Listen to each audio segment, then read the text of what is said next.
Mochilers! Sejam bem-vindos a mais um episódio do podcast Moda na Mochila. Eu sou a Mariana Lima, fundadora dessa comunidade, que é a única que conecta profissionais de moda mundo afora e ensina vocabulário de moda em inglês. Hoje você vai ouvir a história da mineira Yasmin Reis. Ela é modelista, technical designer, alfaiate e professora de moda e mora em Boston, nos Estados Unidos. Ela começou a trabalhar com 15 anos de idade como aprendiz de alfaiate e passo a passo, sempre conciliando trabalho, estudos e muita persistência, ela conquistou oportunidades de trabalho em marcas de luxo no Brasil, nos Estados Unidos e na Itália. Spoiler, ela foi aprovada no processo seletivo para ser modelista na Dolce & Gabbana e também outro processo seletivo para trabalhar na Harvard. Ela também já trabalhou como alfaiate na Nordstrom e hoje é modelista na Blower e fashion tutor no Massachusetts College of Art and Design e futura mestranda no Savannah College of Arts and Design. Yasmin, seja bem-vinda ao Moda na Mochila. Obrigada, estou muito feliz de estar aqui. Sou muito fã, a Mari sabe, sou aluna, sou fã, sou tudo, gente. Muito feliz, muito orgulhosa. Obrigada pelo convite. Eu amo entrevistar as minhas alunas porque eu sinto que durante as aulas eu sempre tenho drops de capítulos da tua vida, assim, já fiz isso, já trabalhei na Itália, já fui aprovada no processo seletivo da Dolce & Gabbana, e eu nunca tenho a história completa, né? Eu acho que a única parte que eu posso ter a história completa da pessoa é na última aula do Fashion Vocab Talks, que eu sempre faço o Fashion Seminar, e aí algumas alunas falam da sua trajetória trabalhando com moda, né? Mas fiquei feliz que a Yasmin falou sobre outro tópico e não falou sobre a trajetória dela, porque agora vai ter muita coisa inédita aqui pra mim e pra vocês. Então, fico muito feliz, Yasmin, muito obrigada pelo carinho e por fazer parte da nossa comunidade. E eu queria te perguntar se você já sabia que você ia trabalhar com moda quando você era criança ou tinha outros sonhos? Na verdade, eu nunca pensei em trabalhar com outra coisa. Tem aqueles sonhos que a gente tem de aeromoça, quando é bem criancinha, né? Aí são sonhos, né, da infância, ser astronauta, essas coisas assim. Mas vai passando o tempo, a gente vai começando a pensar mesmo, né? E minha mãe sempre influenciou muito a gente a decidir uma carreira. Minha mãe sempre foi muito focada na carreira dela de enfermeira. Então ela não cobrava a gente, tudo muito leve, mas eu também tinha uma pressão interna minha de saber o que que eu ia fazer, né? E eu sempre gostei de artes, então chegou uma hora que eu decidi que eu ia ser artista, algum tipo de arte. Eu descobri também que você começou a trabalhar com 15 anos de idade, né? E eu sempre me gabei, né, como uma boa joinvilense. Não sei se você já conhece a outra pessoa de Joinville, mas o joinvilense é um tipo de cidadão, assim, que se orgulha muito de trabalhar, sabe? A cultura de trabalhar muitas horas. É uma cidade lá de Santa Catarina que é muito blue collar. Depois eu vou explicar os termos em inglês no final do episódio. A gente vai falar aqui sobre termos técnicos da tua área, né? E eu vou adicionar esse termo blue collar aí na lista. Então, Joinville é uma cidade que sempre teve muita indústria, pessoas que trabalham com serviços manuais, assim, né? Muito trabalho de fábrica, do têxtil e tudo. Então, eu me gabo muito desde os 17 anos de idade que eu comecei a trabalhar cedo, né? E aí eu vi, poxa, a Yasmin começou a trabalhar com 15, ainda mais cedo. E eu acho que, assim, nos tempos dos meus pais, quem sabe trabalhar com 15 anos já era tarde, né? Começavam bem mais cedo. Mas pra nossa idade, pra millennials, começar a trabalhar com 15 anos na área que a gente gosta, né? Com moda, já é uma coisa bem especial, assim. Então, como que tu conseguiu essa primeira oportunidade? Na verdade, eu comecei a trabalhar um pouquinho antes, mas não com moda. É por isso que eu costumo contar minha carreira dos 15 mesmo, né? Mas eu comecei a trabalhar com uns 14 ali, eu trabalhei na McDonald's, foi muito Hum. bom, eu gostava muito de trabalhar lá, mas assim, eu fui vendo que não era aquilo ali que eu queria, comércio, né? E aí, com 15 anos, eu comecei realmente na moda. Foi difícil a entrada, não foi fácil, porque o setor que eu gostaria, que eu fui reparando assim, que eu não era uma pessoa muito criativa, essas coisas de desenho, eu nunca amei, não, sabe? Então foi um pouco difícil, assim, para me desvendar qual parte que eu queria. Eu acho que eu estava entendendo que eu gostava mais da parte de desenvolvimento. Então, essa parte, essa área, na verdade, ela é um pouco difícil de entrar, porque todo mundo pergunta por ter experiência, né? Ter muitos anos de experiência. Então, um jovem, pelo menos antes, eu espero que agora tenha mudado pelo menos um pouco, um jovem entrar nessa área é um pouco difícil. Então, foi um desafio para mim conseguir entrar, mas eu não ia desistir. Então, provavelmente eu ia conseguir, né? Porque eu estava muito focada. Então, eu lembro que tinha uma galeria de moda, na verdade, artesanato no geral. Essa galeria, ela tem até hoje a Galeria Ouvidor em Belo Horizonte, e ela lá tinha muitos alfaiates. E lá, eu sempre ia lá com a minha mãe, mesmo que passear, comer alguma coisa, comprar alguma coisa, a gente tava sempre lá. E eu ficava olhando assim as lojas de alfaiate, eu falava, meu Deus, que legal. E o manequim, eles fazendo blazer, eu falava, ai, que chique, gente, como que faz isso? Nossa, impressionante. Eu ficava chocada, apesar de eu já ver minha avó fazendo roupa em casa, sabe? Pra ela, porque minha avó gostava de fazer roupa pra ela, pra nós, assim, mas ela não gostava de vender, de fazer por fora, o comércio, não. Então eu achava o máximo, né? Aí quando eu ia lá, eu ficava olhando e falava, gente, que legal, um dia eu ainda vou trabalhar aqui, espero que eu tenha oportunidade. Mas menor de idade é complicado conseguir um trabalho, né? Ainda mais abaixo de 16. Então eu pensava assim, como que eu vou fazer? Eu acho que se eu pedir, na minha cabeça, né? Se eu pedir um trabalho sem remuneração, eu vou conseguir mais fácil, que aí eles não vão ter gasto comigo. Então a gente já, né, pensando assim, eu não quero incomodar, não vai ter gasto comigo, então eu vou pedir, porque eu vou estar aprendendo também. E aí eu fui em alguns ateliês, muitos nem conversaram comigo, mas um dia eu cheguei aí em um, tinha dois senhores sentados, bem mais velhos, ali na faixa de uns 60, 70. E os dois sentados conversando, e eu falei com um deles, falei, oi, meu nome é Yasmin, eu queria saber se vocês estão precisando de costureira, né, de alfaiate, queria saber se tem alguma vaga aberta. Aí o senhor ficou super animado. Nossa, claro, eu tô precisando muito. Olha ali pra você ver o tanto de trabalho que eu tenho, eu não tô dando conta. Eu preciso de outra pessoa. Quem é? Chama lá sua mãe, sua avó, chama lá pra gente conversar, que dependendo já dá pra começar. Aí eu, não, é pra mim. Eu falei, esse é pra mim o trabalho. Aí ele, você? Ah, não, não, você não tem experiência, é uma Oh, não. menina. Eu não posso contratar menor de idade, eu não tenho tempo de te ensinar, mesmo que fosse uma coisa meio período, eu não tenho tempo de te ensinar, então assim, não dá. Aí eu falei com ele, por favor, eu vou começar a estudar, então eu não vou te dar muito trabalho, eu vou me desenvolver rápido, eu aprendo muito rápido. Aí ele viu que eu ia ficar lá insistindo. Aí ele, tá, então volta amanhã, vou pensar. Volta amanhã. Aí eu, animadíssima, eu falei com a minha mãe, acho que eu vou conseguir. Aí a mãe, tomara que você consiga. Então, vou voltar lá amanhã. Aí eu voltei. Aí a hora que eu cheguei, ele, ah, você de novo? Ah, tá, então eu não vou. Então eu não vou poder, eu não consigo te contratar, não dá, entendeu? E tinha outro alfaiate sentado do lado dele, mais uma vez, acho que eles eram amigos. E aí o outro alfaiate ficou olhando, assim, pensando, olhando pra mim, mas eu não sabia que ele tinha outro ateliê, né? Eu achei que era só um amigo, um cliente, talvez, ali sentado. E aí ele falou comigo, não vou conseguir te contratar, infelizmente, mas obrigada, viu? Uma hora você consegue. Aí eu tava triste, eu falei, não adianta eu insistir, vou embora. Então, obrigado. Aí fui embora. Na verdade, quando eu tava indo embora, o outro me chamou. Ele falou: Peraí, você tem vontade de aprender mesmo? Você quer trabalhar mesmo? Vou te contratar. Vamos lá no meu ateliê. Aí foi pra mim Nossa, foi aquela coisa de filme, assim, sabe? A pessoa vai andando, assim, triste, cabeça triste. baixa, alguém, não, não, volta. Volta. Nossa, muito cena de filme, não É, acredito.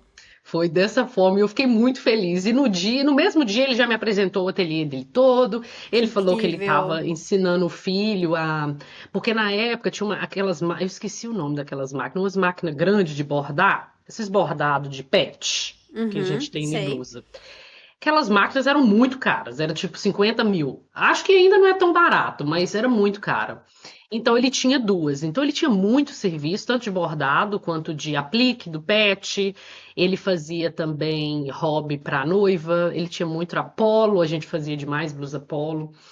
Então ele foi me apresentando tudo na empresa, falou que estava ensinando o filho dele também, que ele gostava de ensinar, que ele já tinha sido professor.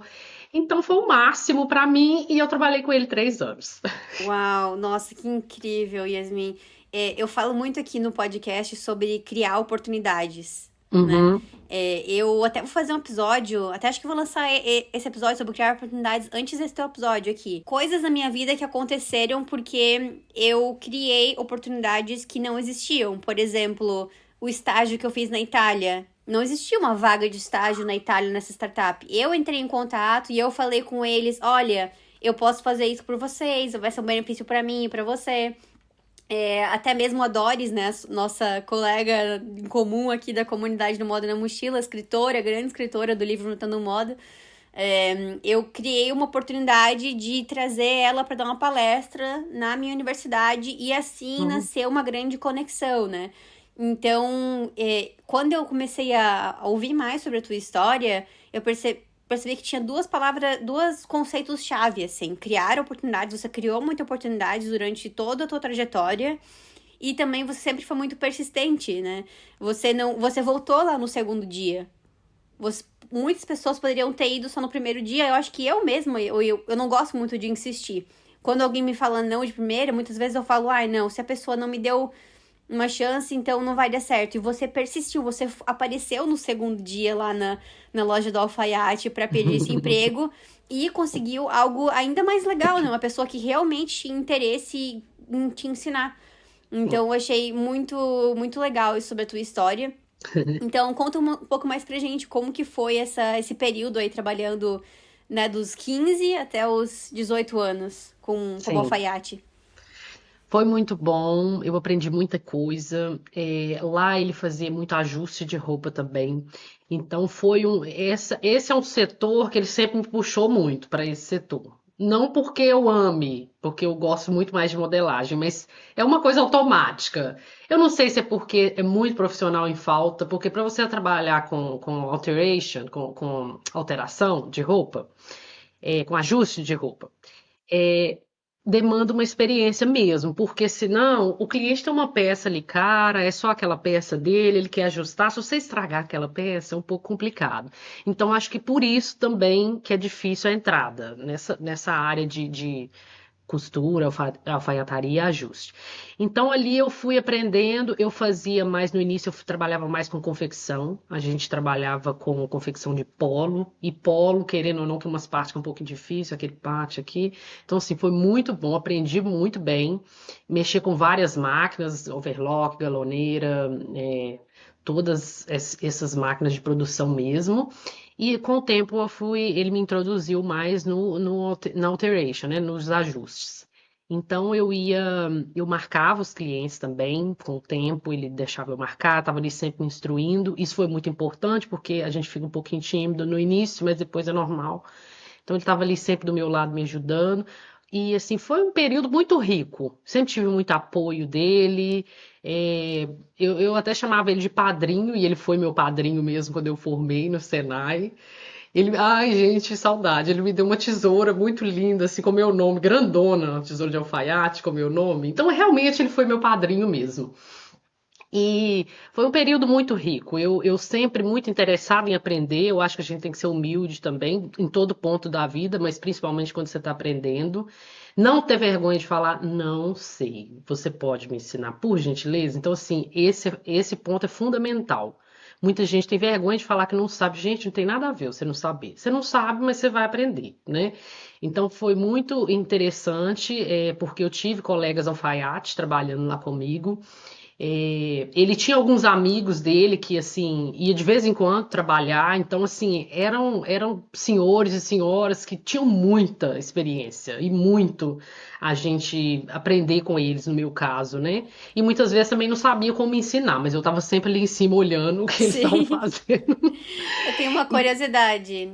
Quando tu estava no Brasil, tu se chamava de alfaiate ou costureira? Olha, isso é um ponto um pouquinho polêmico, porque as pessoas, na época que eu estive lá e nessa área, no início, as pessoas costumam chamar de alfaiate uma pessoa que tem muitos anos de experiência, Tá. né?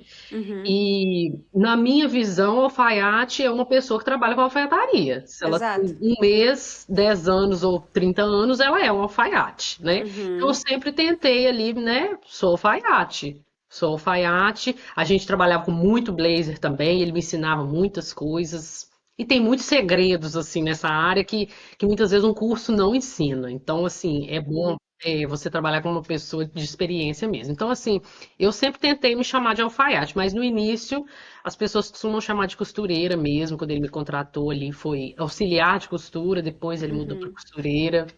Sempre foi uma dúvida minha, porque tem uma tia minha que é uma grande alfaiate. Eu chamo ela de alfaiate porque ela realmente faz alfaiataria, né? Ela é especialista Uhum. em alfaiataria. E assim como você, ela também aprendeu com outro alfaiate quando ela tinha lá, nem sei que idade que ela tinha, sei lá, 14 anos também. Onde lá onde meu pai morava, era comum falar para os filhos, tinha muitos filhos, né? Ir morar com outra pessoa que para aprender uma profissão. Então a minha tia, ela morava na casa de um alfaiate e passava lá fazendo um intercâmbio, assim, sabe, uma imersão na alfaiataria. Claro que um dia, quando eu vou conversar com ela, e eu gravo, às vezes, nossas conversas, né? E ela me fala, tinha muitas vezes que eu não costurava nada, eu só ficava lavando a casa do cara. Tipo, eu só ficava Ah, limpando, cozinhando pra eles, não aprendia muito. Eu tive que encher o saco dele pra ele me ensinar, sabe? uhum. Mas ela nunca se chamou de alfaiate. Ela sempre se chamou de costureira. Acho que talvez um dos motivos é de não ser tão comum o uso da forma feminina, né? É, O alfaiate é neutro, né? Termina com E. Mas é mais ligado pro masculino do que pro feminino. Então exato. ela sempre falou: eu trabalho com alfaiataria, eu aprendi com um grande alfaiate, mas eu sou costureira. Então eu sempre fiquei curiosa pra saber como que as pessoas se chamam, né? E eu achei bem legal que tu decidiu adotar aí o termo de sou Sim. alfaiate. Muito É, e bom. tem isso que você falou mesmo. Eu esqueci um pouco dessa parte, mas tem isso sim. Quer dizer, tinha, eu espero que não tenha mais essa questão do homem ser o alfaiate, né? A mulher não pode se chamar de alfaiate. Então, nessa época que eu trabalhava lá, tinha um pouco disso sim também. Uhum. Porque pra mim, costureira é algo mais geral. E aí ela tem que determinar qual parte de costura é ela. Eu sou É, costureira de vestido de noiva, eu sou costureira de tal área. E alfaiate é bem específico, né, pra mim. Trabalha com alfaiataria, né? cantaria. Uhum, sim. Ótimo. Existem vários tipos de profissionais quando a gente fala da questão de planejamento de carreira.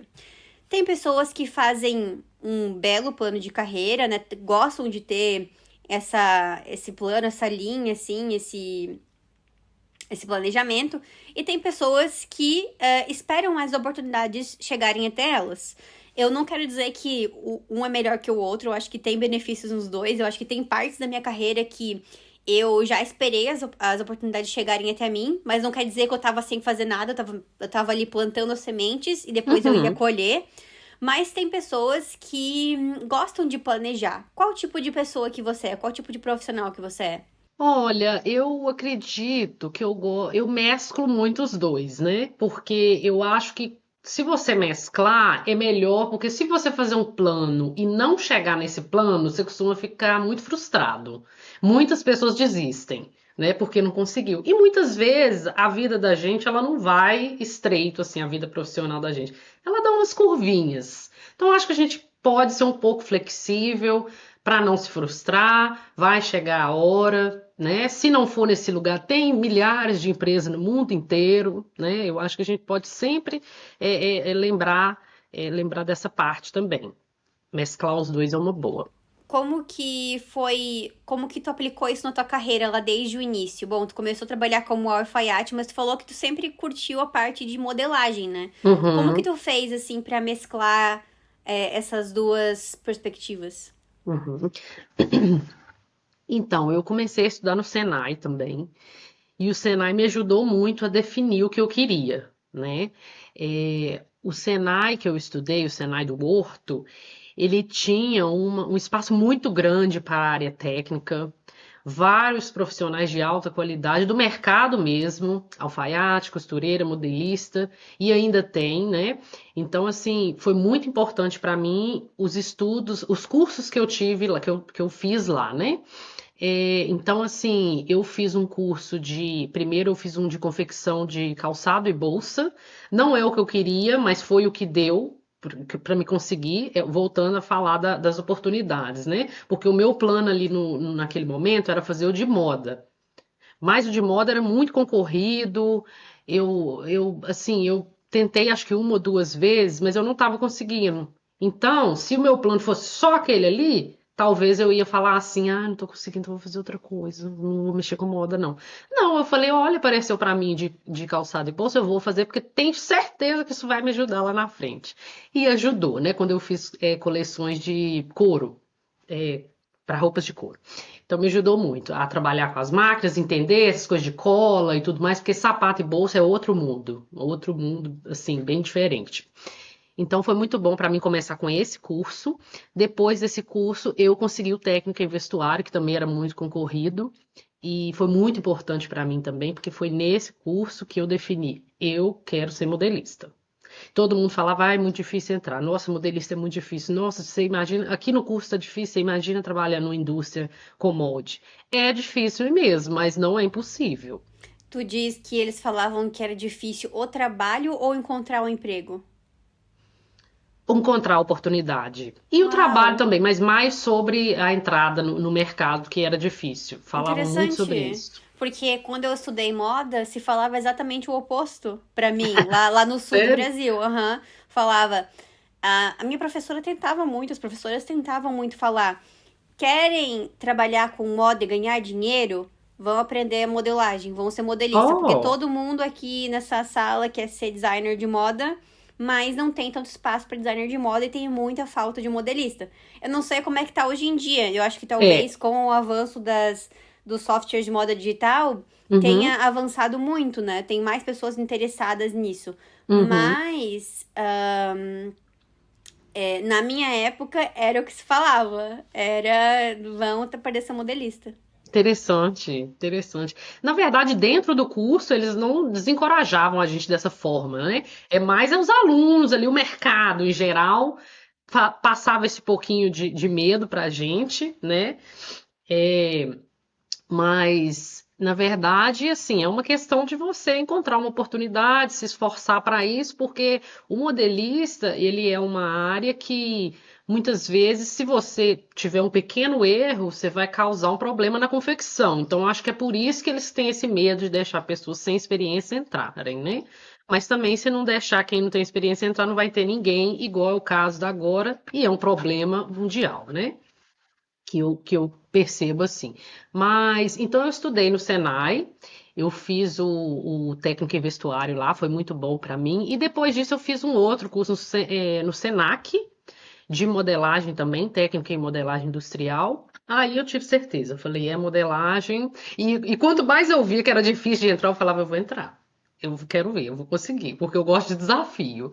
Então, quando fala comigo que é difícil, eu falo, pode deixar, deixa comigo. Nossa, exato. Tem umas amigas minhas que aqui da faculdade que elas falam: "Ah, eu quero trabalhar com tal área, mas é muito concorrido, então eu vou aplicar para outra área que eu Ah, não, que é assim que precisa mais, que eu não curto tanto". Eu falava: "Por que você tá falando isso? Por que que a outra pessoa lá vai conseguir e tu não vai conseguir? Você está uhum. numa das melhores universidades de moda do mundo, sabe? Por que que você se acha menos merecedora do que a outra pessoa? Mas enfim, esse é um trabalho que tem que fazer, né, com profissionais para se valorizarem e gostarem desse desafio e não só se desencorajarem né, porque tá difícil o mercado, etc. É, Então eu aprecio muito esse tipo de exatamente. pensamento. E aí, como é que tu Isso, furou a bolha da modelagem no da Brasil? modelagem. É uma coisa que tem a ver com o que a gente falou agora há pouco, sobre o caminho não ser estreito, ele dá uma voltinha. Acontece demais, quer dizer, aconteceu comigo muito e não me assustei em momento nenhum com isso. Todas as vezes que isso aconteceu, vocês vão ver na minha história, foram muitas, eu peguei como uma oportunidade de aprender o que tinha naquela curva ali para mim, já que eu não fui reto, né? Eu aprendi o que tinha na curva. Então, depois que eu trabalhei com esse alfaiate que me ensinou muitas coisas, tudo, gente, na verdade, eu mesclava o trabalho com o estudo. trabalho e estudo. Sempre foi assim. Então não teve um período que eu só estudei ou que eu só trabalhei. Eu me esforçava muito porque não é fácil, mas é a melhor coisa, trabalhar e estudar. Você fica exausto, mas isso é por um tempo. Depois você vai, né? As coisas vão melhorar e tudo mais. Mas é muito bom trabalhar e estudar. É uma coisa assim que você vai na aula, o professor fala um negócio, fala, não, já sei, já tô fazendo isso. Né? Ou então, você está no trabalho, não, meu professor está falando isso. Gente, tudo de bom. Melhor Eu coisa. concordo 100%. Até na última aula do Fashion Vocab Talks, né, que tu participou da temporada 9, essa foi um dos tópicos que a gente conversou por conta da tua apresentação, que era sobre essa falta de mão de obra, né, e eu sou muito crítica hoje em dia com essa forma do ensino aqui nesses países dos nórdicos, por exemplo, que é maravilhoso, né? Assim, de certa forma é maravilhoso que os estudantes tenham essa oportunidade de não pagarem nada pelos estudos e ganharem para sobreviver. Então, eles ganham um salário ótimo, não precisam trabalhar se eles não quiserem, né? Uhum. Mas eu acho que essas pessoas estão perdendo muito de não estarem trabalhando na área enquanto estudam. Porque aí, como você estava falando, você não pode chegar na aula e associar o trabalho com o que está aprendendo, né? E muitas vezes você não consegue também fazer perguntas inteligentes pro professor durante a aula porque você não tem um cenário ali na tua cabeça. Então, eu sou muito a favor de trabalhar enquanto você estuda.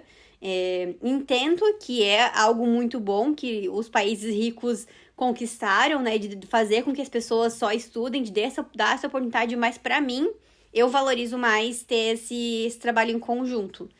Isso aí dá um podcast, talvez alguém ouvindo assim interprete essa minha fala aqui de algum jeito meio estranho, mas, né? A gente pode gravar um podcast só sobre isso, sobre essa Sim, crítica aí ao modo sim. de ensino. Sim, mas você tá certa, é isso mesmo. E assim, meu sonho é só estudar um dia, porque eu acho que agora que eu já tenho experiência, eu vou focar bastante, mas eu Total. ainda não sei se eu vou conseguir. Então, assim, né? Uhum. É uma questão também de necessidade, porque eu preciso trabalhar, e também eu vou te falar que eu não sei se eu consigo ficar só estudando. Te falar a verdade, né? Do mesmo jeito que eu também não consigo ficar só trabalhando, que eu acho que eu tô, tipo assim, super atrás. Tô trabalhando, mas eu não tô perdendo tudo, tá tudo mudando o mercado e eu tô perdendo. Então eu tenho que estudar também. Então lá no Senai foi muito importante para mim decidir que eu realmente queria ser modelista.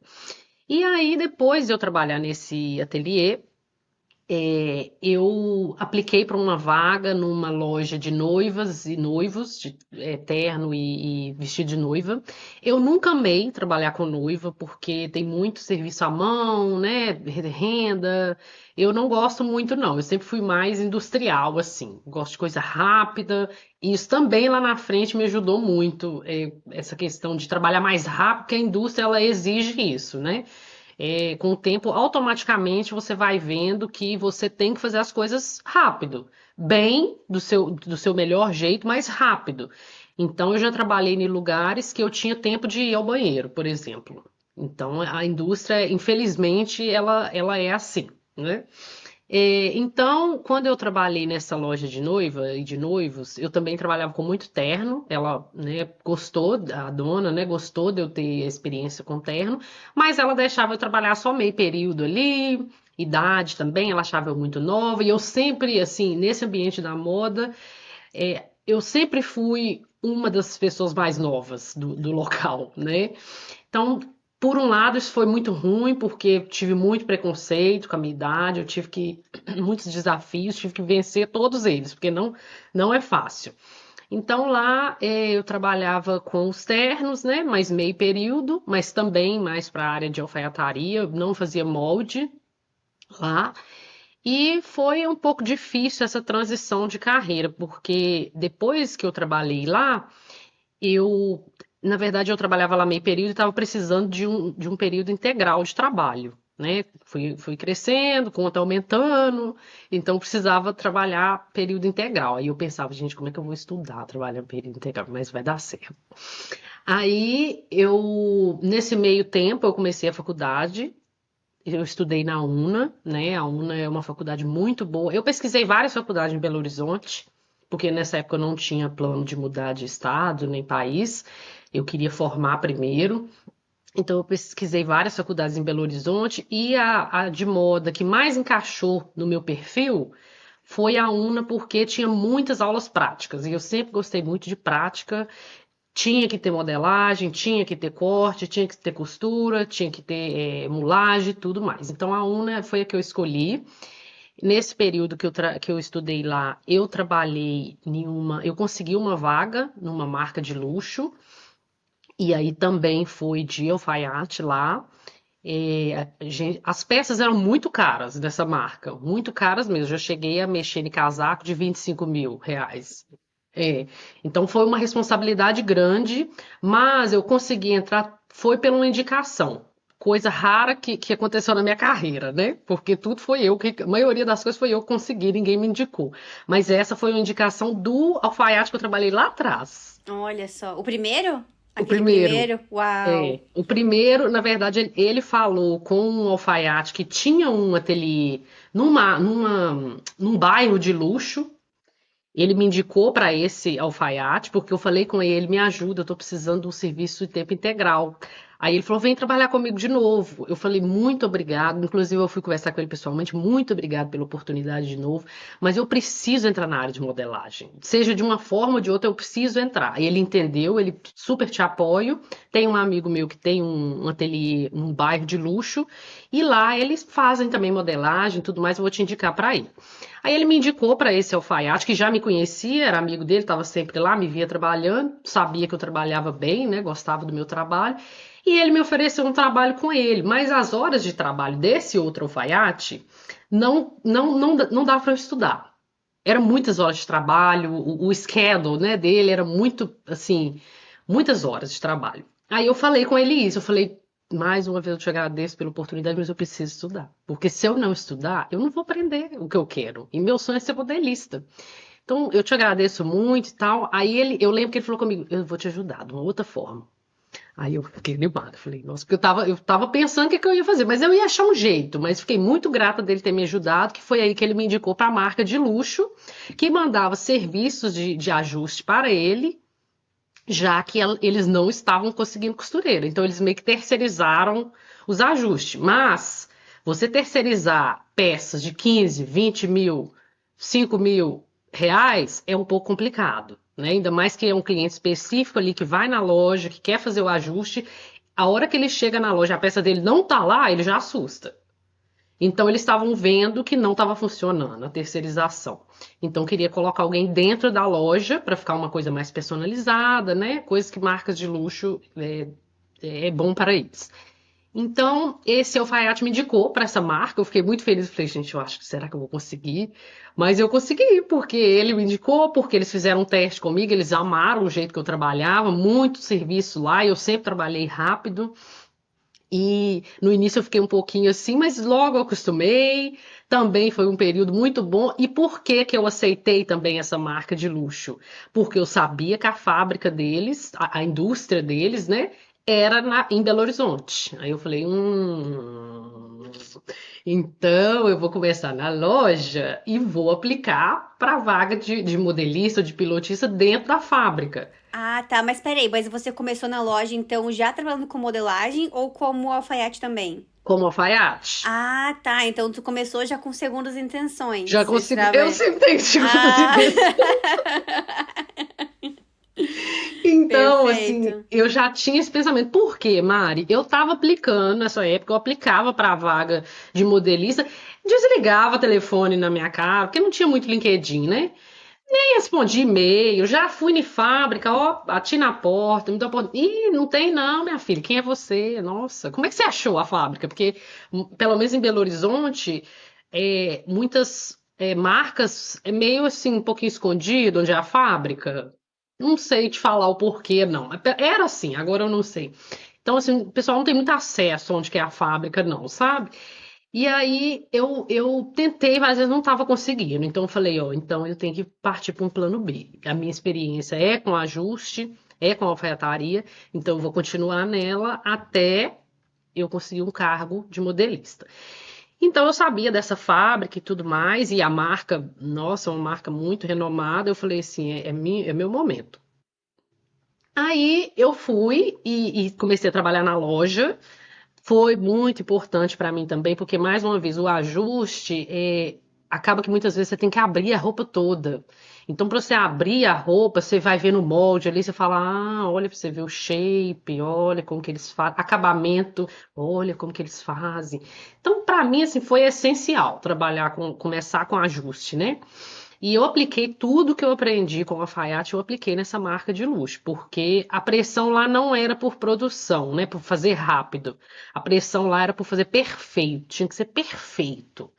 E assim, eu aprendi também uma coisa que eu não tinha experiência muito assim, que era atendimento ao público. Eles não me chamavam muito para marcar as clientes, mas muitas clientes eram muito exigentes, elas queriam conversar comigo.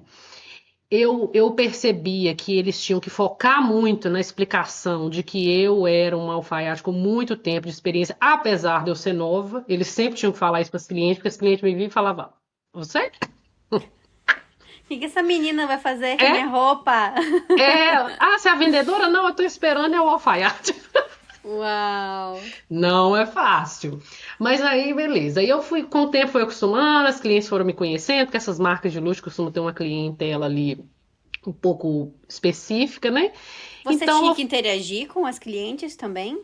É, ou era outra pessoa que tirava as medidas e via o que tinha que ser feito de reparo, de alteração?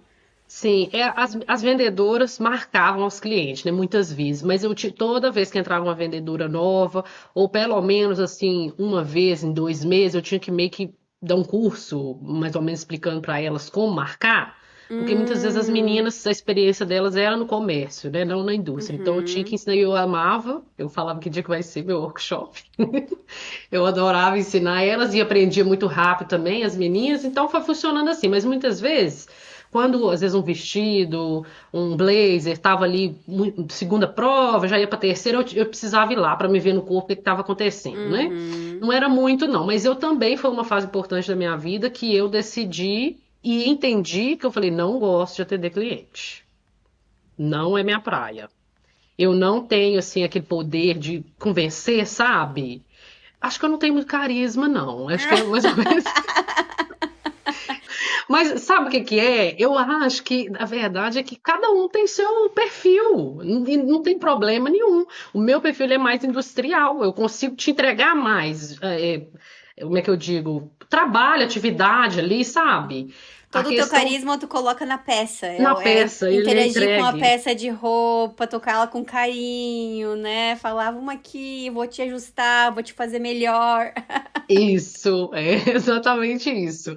Então, assim, tratava muito bem, né, as clientes e tudo mais, mas eu percebi, assim, dentro, assim, uma coisa pessoal minha, eu percebi, eu falei, eu acho que eu não gosto muito de comércio, não. Então, acho que eu estou escolhendo a área certa, né?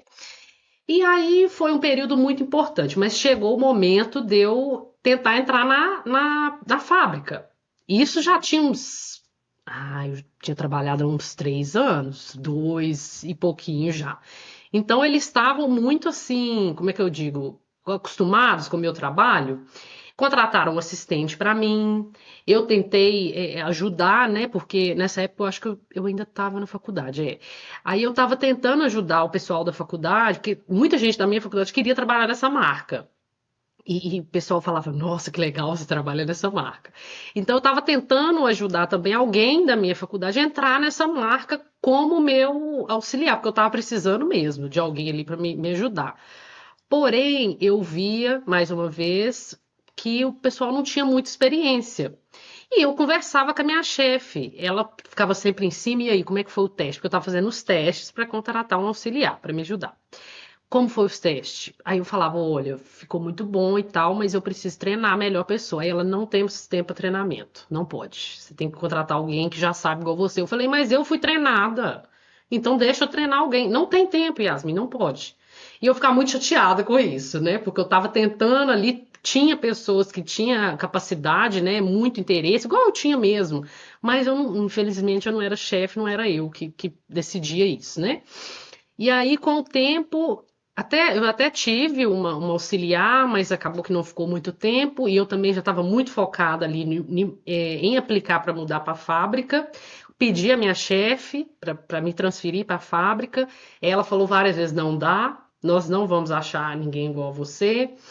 A gente precisa do seu perfil aqui dentro, são várias coisas, experiência de trabalho, o jeito que você conversa com os clientes. Então, assim, a gente não vai achar alguém você. Você não conseguiu alguém para você treinar, como é que eu vou conseguir alguém com perfil? Eles sempre tinham uma desculpa para eu continuar lá. E eu fui tentando levar, só que eu comecei a ficar brava já, porque eu estava estudando e eu falei, gente, eu tenho que ir, uai, não, eu tenho que movimentar. Aí chegou uma hora que eu tentei contato com o pessoal da fábrica, que eu já tinha um pouco, porque eles mandavam roupa para mim às vezes, um mostruário, um negócio assim, tinha um pouquinho de contato com eles. Eu tentei contato com a fábrica, pedi à chefe da fábrica para eu trabalhar lá, e ela falava, olha, depende da sua chefe, né? Não é só eu e tal. Aí um belo dia eu tive uma gerente muito boa, eu acho que ela, se eu não me engano, ela estava entrando de férias, alguma coisa assim. Eu conversei sério com ela, falei que eu precisava me movimentar. O dono da empresa, ele ia muito lá, mas eu ficava assim, ele era muito sério, eu pensava assim, acho que eu não vou perguntar a ele, não. Eu ficava meio com vergonha, acho que eu não vou perguntar a ele, não. Mas eu tentei. No último caso, eu ia falar com ele sim. Mas eu tava esperando, né, pra não passar por cima de chefe e tal. Aí minha chefe falou assim, de uma última vez: tá, então a gente vai tentar. Temos uma outra pessoa que tá trabalhando em outra loja. Ela falou que aqui é bom pra ela, o lugar, né? Bom pra ela trabalhar, o bairro. Então, assim, eu acho que talvez dê certo. Então vamos tentar fazer isso. Você fica uns dias lá na fábrica, uns dias aqui. Aí eu fui fazendo isso, com o tempo eu consegui ficar na fábrica. Mas na fábrica eu trabalhava como sample maker, pilotista. Eu fazia a primeira peça de roupa, né? Muito aprendizado também, maravilhoso. Esse é um cargo, assim, a pessoa que quer ser modelista, eu acho que ele é um dos cargos essenciais, porque você tem que, além de você ter que trabalhar junto com o modelista para você entender a peça, você tem que desenvolver ali sozinha o melhor acabamento para aquela peça.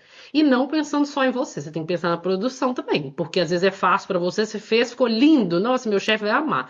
Mas e a produção? Ela vai conseguir fazer isso rapidamente, porque todo mundo trabalha muito rápido? Então, assim, eu acho esse cargo assim, fantástico. Eu gosto muito de trabalhar com peça piloto e foi muito importante.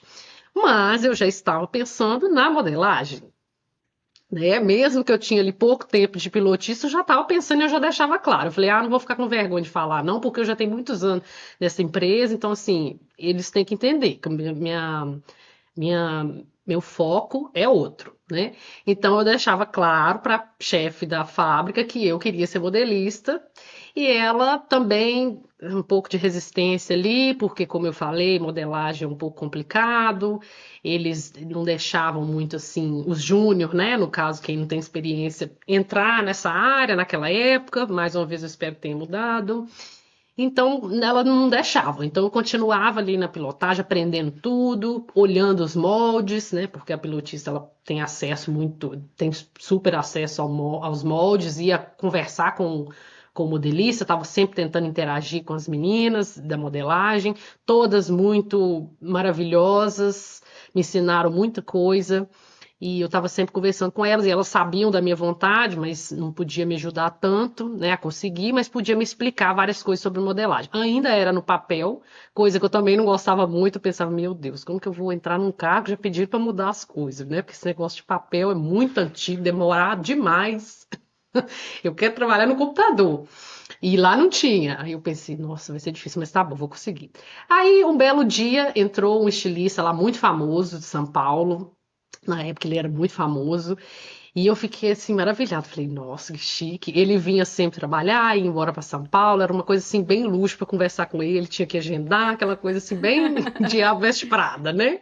E pensei comigo, né? Gente, eu estou pedindo minha chefe, não está resolvendo. Já tem um tempo que eu estou fazendo isso. Eu não estou feliz. Apesar de eu gostar de pilotagem, eu tinha o meu foco. É uma empresa que eu trabalho há anos. Tá chegando a hora de ou eles me dão uma oportunidade, ou então vou ter que mais uma vez procurar em outro lugar. Aí falei com ela mais uma vez e nada. Um belo dia eu vi ele chegando e aí eu falei, é meu momento. Eu tava assim nervosa, né? Eu falei, é meu momento, eu vou ter que falar com ele agora. Aí eu fui pra perto dele e chamei ele pra conversar, aquele olhar, né? Tipo, quem é você? Aí eu expliquei rapidamente pra ele, falei, olha, meu sonho é trabalhar com modelagem. Eu tô tentando, eu trabalho aqui há muitos anos e eu tô tentando trabalhar aqui com modelagem, mas a minha chefe não me dá a oportunidade. Ela fala que tem que ter experiência e eu não vou conseguir se eu não começar. Eu gostaria muito de trabalhar com você. Eu acho que isso é um aprendizado pra mim assim, fantástico. Se você pudesse me ajudar, ele só olhou pra mim e nem respondeu. Saiu andando. É diabo Nem é estrada mesmo. respondeu. Não. Nossa, muito caricato. Aí eu pensei, acabou pra mim. Fui embora quase chorando, acabou pra mim, vai me mandar embora, eu não devia ter conversado. E eles falavam pra gente não conversar com ele, né? Nossa, eu trabalhei também na Canadá e lá também tem recentemente um diretor criativo.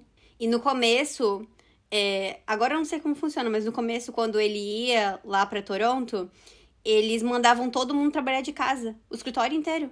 Tipo, os Oh, 3 andares. Ninguém podia saber quem que era. ai, meu Era Deus. uma coisa assim impressionante. E aí no dia que ele ia lá pra Toronto, porque ele mora na Europa, né? Uhum. Aí todo mundo que tivesse uma chance remota de ver ele tinha que usar preto, porque senão ia interferir na Ah, não inspiração acredito. dele. Aham. Nossa, meu Era bem Deus. assim, bem nesse estilo. Ah, não, E bem gente. caricato. Ah, não, gente, eu dou graças a Deus que hoje a nossa geração vê isso, tipo assim, que ridículo. É É, ridículo, tá? Isso não é legal, não. Antigamente o pessoal exato. via isso. Ai, é Miranda, ridículo, não precisa. amo! Não, eu falo que a coisa mais. Eu tô com. Muita gente tá curiosa, né? Eu também, inclusive, tô curiosa pra ver os looks do Diabo Veste Prada 2. Mas Oh, eu tô é. mais curiosa pra saber como que eles vão retratar a questão do trabalho tóxico, né? Do Exato. burnout, dessa. Essa parte do trabalho que migra pra tua vida pessoal, né? Que não tem Uhum, barreiras ali. Eu quero saber como que eles vão retratar isso. Tô muito curiosa. Mas e exato. aí, o cara não te respondeu? Qual que foi o Aí resultado disso? ele não me respondeu, eu falei, gente, não dá, vai me mandar embora. Pra que que eu fiz isso? Nossa, nada a ver. Foi assim, só que passou, eu não lembro quanto tempo, mas não foi muito, não. Eu lembro que essa mesma chefe que falava não pra mim, ela desceu lá, foi na minha máquina e falou assim: o estilista falou que quer conversar com você. Aí eu falei, meu Deus, agora ele vai me xingar, né? Uou. Falar tipo assim, quem é você que me chamou pra conversar? Aí eu fui. Aí ele falou comigo, ele falou: olha, senta aqui. Fechou a porta, foi uma conversa só minha e dele mesmo. Ele falou assim: eu passei pela mesma coisa quando eu comecei. Eu tive que bater na porta da Vogue para eles me dar uma oportunidade. E foi assim que eu comecei. Eu acho que ele trabalhou na Vogue de início. Então, assim, eu tive que implorar por uma oportunidade. Aí ele falou comigo que eu me identifiquei com você, porque é difícil alguém chegar e pedir uma vaga assim. Então, assim, eu me identifiquei com você e eu acredito, eu vou te ajudar a conseguir entrar assim na minha equipe, entrar na minha equipe, e eu adoro treinar novos profissionais. Adoro. Pra mim, assim, é tudo de bom. Então eu vou conversar e você vai começar a trabalhar comigo. Aí eu, oba! Uau! Aí eu agradeci Nossa! muito. E assim, foi um período muito bom, apesar de algumas coisinhas, igual a gente tá falando, que ele tinha, por exemplo, é até engraçado. Eu lembro que quando a gente tava lá no manequim, eu e ele trabalhando, eu explicando, as modelagens dele, assim, eram fantásticas, né? Muito elaborada, muito chamativa, uma coisa assim, bem criativa mesmo. E para mim foi super interessante trabalhar assim, com uma pessoa diretamente com ele. Aprendi muita coisa que eu uso até hoje. Mas tinha as coisinhas que no final eu achava engraçado, porque, por exemplo, eu lembro que ele falava assim comigo, comigo e com outras pessoas que estavam lá perto, né? Gente, por favor, não coloca alfinete na boca, não. Nossa, por favor. Aí ele falava só isso. Aí a gente, quando ele saía, a gente falava assim: Nossa, ele é tão preocupado com a gente, né? Que gracinha, tem medo da gente engolir o alfinete. Ai, ele é fofo, que legal. Um belo dia eu descobri que ele tinha nojo da gente colocar o alfinete na boca e ele pegar. Foi muito engraçado. Quando eu descobri, eu falei, entendi. Ah, Então, assim, né? Tinha umas coisinhas assim, mas tudo bem, né? excentricidade. Se esse dos males, o pior, né? É. Eu não sei se tem outras histórias, provavelmente tem, mas. Pô, que legal essa oportunidade. E fantástica a tua carreira no Brasil. Nossa, demais, assim, ver toda a tua trajetória, tudo que tu passou e as oportunidades que tu criou, né? Como a gente tá falando. E eu queria saber em que momento da tua vida tu tava quando tu começou a ser mochiler. Quando você teve a sua primeira É, oportunidade de morar na Europa. sim. Foi bem próximo dessa aí. A gente está chegando pertinho já. Mas, assim, essa fase minha foi importante para pensar numa carreira internacional também. Porque eu trabalhei nessa época, ele fez muitas roupas pro baile da Vogue. Então, o baile da Vogue a gente já sabe, né, como que é as roupas e tudo mais. É o perfil dele. Então, assim, eu vi as roupas que eu fazia no baile da Vogue, eu falava, meu Deus. Ele colocar. E isso aí foi. O meu nome na empresa foi crescendo, né? Ninguém queria me dar oportunidade, mas de repente era eu e o estilista famoso. Então, assim, eu ficava muito, assim, maravilhada de ver as roupas, né? Minhas roupas na televisão, minhas roupas na internet. Nossa, tenho muito orgulho disso. E foi muito, assim, enriquecedor trabalhar com ele, né? Então, depois disso, eu pensei, eu preciso de uma experiência fora do país. Porque eu percebo, lá mesmo eu percebia que o pessoal que já morou fora ou já visitou outros países, eles tinham mais oportunidade do que eu dentro da empresa, né? Assim, para viajar. Porque eu lembro que eles queriam, parece que eles queriam fazer uma pesquisa de tendência ou alguma coisa na Itália. E aí eles chamaram uma menina e falaram com ela que a gente quer que você vai para Itália fazer uma pesquisa de tendência pra gente, e tudo mais. Ela, ai, não posso. Eu tenho um compromisso, não vai dar para eu ir. Eu pensava, gente, tipo assim, eu já tava lá. Meu Deus, ninguém me pergunta isso. Aí eu ficava pensando, não, então já que ninguém me oferece essa oportunidade, até porque acaba que essas coisas é mais para estilista, né? Para criar, pessoal da criação e tal, eu falava, não, então eu vou ter que conseguir por eu mesma. Então nessa época eu já estava acabando a minha faculdade. Eles fizeram uma parceria com uma empresa, eu não lembro o nome, mas eles fizeram uma parceria com uma empresa e parece que quem. Era tipo um concurso, quem ganhasse esse concurso ia conseguir ir para Milão, né? Para fazer um curso curto. E aí eu consegui, no final eu ganhei esse concurso e tinha que ir para Milão, né, para estudar e tudo mais. Mas na verdade, esse curso, ele era mais assim, acho que era marketing de moda, era uma coisa mais assim. E isso, na verdade, me encorajou bastante, porque foi aí que eu pensei, né? Comecei a pesquisar como morar fora, como pelo menos visitar a Itália, porque eu nunca tinha, já tinha saído do país, mas ali Argentina, né? Mais próximo da gente, nunca tinha ido na Europa.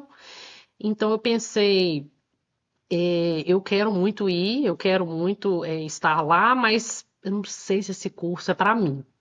Mas como que eu faço? Porque tinha outros gastos, né? Não era só, ganhei o curso de graça, não. Tinha vários gastos aí no meio. E eu pensei, é um investimento que eu vou fazer para um curso que vai me ajudar, mas não tanto. Eu queria tanto estudar alfaiataria na Itália. Como que eu faço? Aí, na verdade, eu ganhei essa bolsa, foi um momento assim que me encorajou a pesquisar e investir mesmo. Mas eu não aceitei a bolsa, eu passei ela, eu falei para o pessoal, agradeci muito, falei que seria mais relevante para uma pessoa que já trabalha nessa área. E aí eu decidi, vou para a Itália. Vou fazer um curso lá, vou estudar lá e tudo. Então eu pesquisei muito sobre lá, vi que realmente tinha uma escola lá muito boa. Eu não sei como é que está essa escola hoje, porque a pandemia afetou muito a Itália. Inclusive, isso aí foi poucos meses antes da pandemia. Essa escola chamava Teatro della Moda. É uma escola assim, era uma escola muito grande, muito técnica, assim. Então eu pensei, eu vou estudar nessa escola. Aí eu fiz um curso curto lá nessa escola, fui para Itália, fiz o curso curto e eu pensei, foi o que eu consegui pagar, né? Eu queria um curso mais longo, mas não deu. Então eu pensei, eu preciso trabalhar com moda na Itália. Não tem como eu ir embora sem trabalhar com moda aqui. E gostei muito de Milão. Foi assim uma experiência incrível para mim, assim na minha opinião, é um lugar que a gente que trabalha com moda, pelo menos uma vez na vida, seria bom visitar. Assim, eu gostei muito de lá e eu fiz esse curso quando ele acabou. Na verdade, eu já falava um pouco de italiano, porque eu estudei no Brasil. Quando eu comecei a pensar em ir para a Itália, eu falei, vou fazer um curso à noite de italiano. Aí eu já tinha acabado a faculdade e tudo mais. Então eu comecei a estudar italiano. Para mim, eu não sei por que eu tive uma facilidade muito grande em aprender o italiano. E para mim foi tranquilo, bem mais tranquilo do que o inglês. Acho que é porque parece um pouquinho com português e tudo mais. E eu sempre gostei de música italiana também, mais do que música em inglês. Então, assim, eu já tinha estudado um pouco no Brasil, então quando eu cheguei na Itália, o idioma não me assustou muito, passei os perrenguinhos, né? Mas não me assustou muito. E aí eu decidi, eu falei, eu tenho que trabalhar com moda aqui, eu não posso ir embora sem trabalhar. Aí eu comecei a procurar. Achei a vaga da Dolce Gabbana, comecei o processo seletivo com eles e eu já tinha falado no início do processo que eu precisava da ajuda deles para o visto de trabalho, né? Eu não sei como é que é hoje, mas na época um visto de trabalho do Brasil para a Itália era um pouco complicado. Eu tinha pesquisado antes de eu ir, mas o meu visto era só estudo.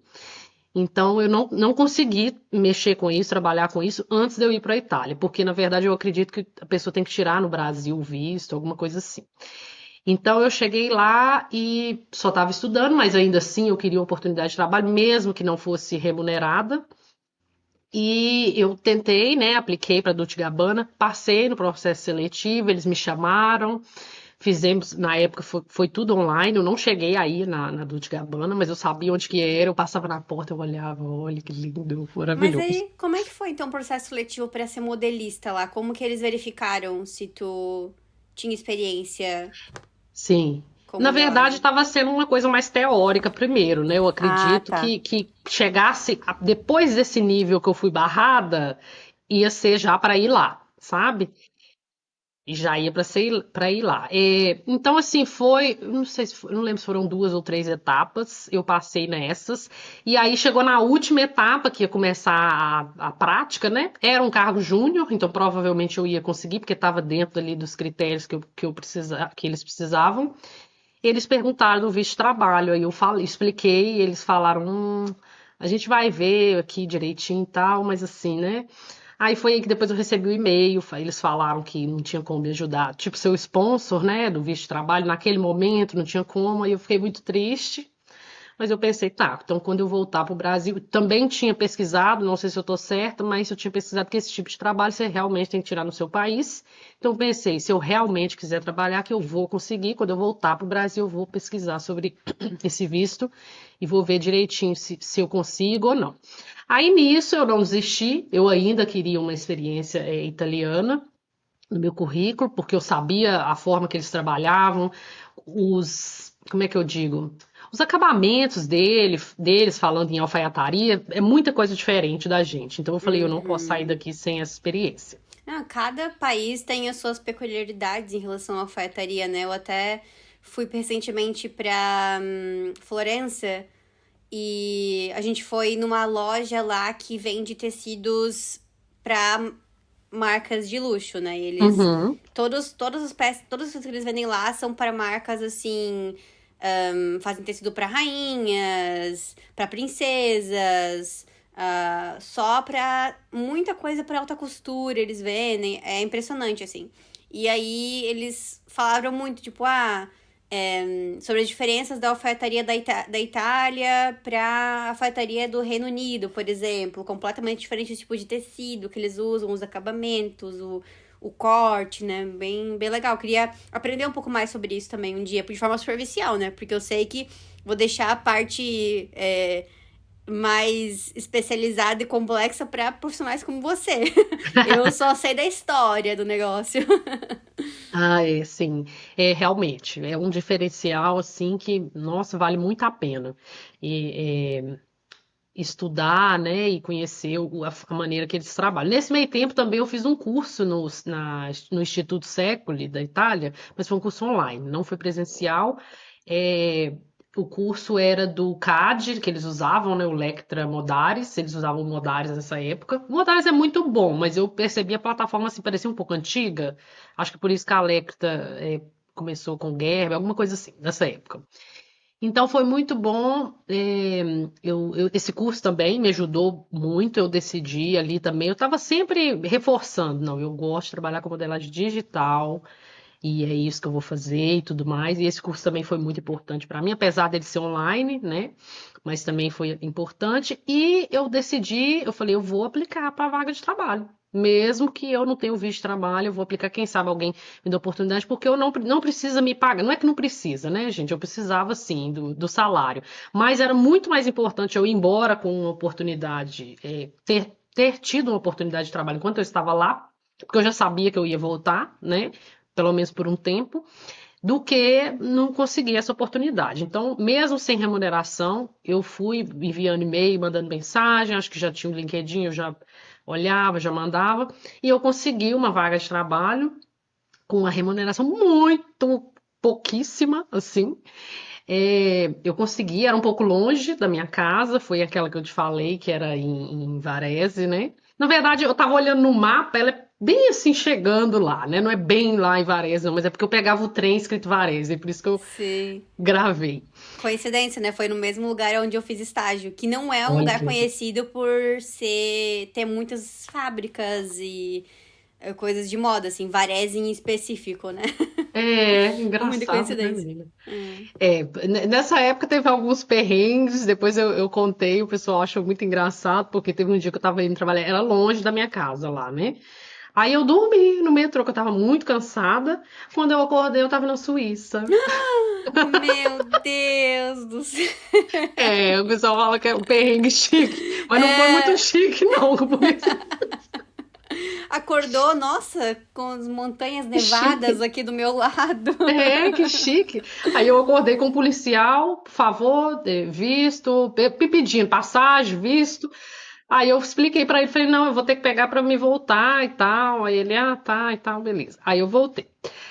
Nesse dia eu cheguei atrasada até, foi engraçado. Mas aí a minha chefe é, era uma senhora e a filha dela, então consegui aprender muita coisa. Não era especificamente uma empresa de alfaiataria, era mais festa, mas eu consegui aprender muita coisa. Qualquer blazer que tinha ali que ia abrir, seja feminino ou masculino, eu ficava de olho, porque eu sabia que não era o perfil, não era o foco deles, né, alfaiataria, mas eu aprendi muita coisa de festa também e um pouquinho de alfaiataria lá.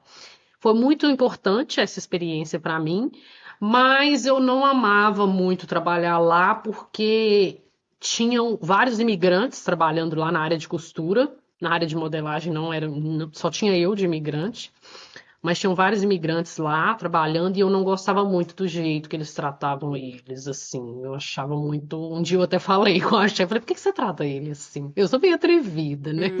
Mas era só com os imigrantes ou eles se tratavam dessa forma? Porque eu sei que já conversei com várias pessoas que são brasileiros e trabalharam na Itália Uhum, e eles falaram que sentiram muito. Algumas pessoas falaram que sentiram muito, assim, essa questão do tratamento de até, tipo assim, usar palavras de xingamento um com o uhum. outro entre eles, entre os próprios italianos, sabe? Então, era diferente a forma como eles tratavam os imigrantes, ou até mesmo entre eles também se tratavam assim, de certa forma. Isso faz sentido. Eles conversavam lá entre si dessa forma, mesmo que era mãe e filha, um pouco assim diferente pra gente, mas era muito grosseiro a forma que eles tratavam eles, mas eu sentia que era, porque na verdade, na área de modelagem era só eu de imigrante, mas tinha um estilista de outro país. Eu não lembro exatamente, mas não era Europa. Não tratava ele dessa forma. Então, eu acho que era mais com cargo ali de costura, de corte eu esqueci essa palavra em italiano, mas o pessoal que arremata a roupa. Então eu Uhum, percebi assim, eu não gostava não. E eu cheguei a uhum. perguntar a ela, ela falou que era o jeito dela, o que você falou, né? Mas Sim. eu não concordava. Aí foi nesse momento também que eu pensei, esse negócio de missão, visão, valores de empresa, a gente tem que ficar muito atento, né? Pra ver se combina com a gente, né? E não combinou, Super, não. É. super. E aí eu decidi, eu falei assim, gente, eu acho que esse trabalho para mim foi uma grande oportunidade, mas o meu visto vai vencer, então talvez seja a hora de eu pensar em ir embora e me preparar para voltar, né? Voltar com o visto de trabalho. E aí eu falei com ela, com a minha chefe.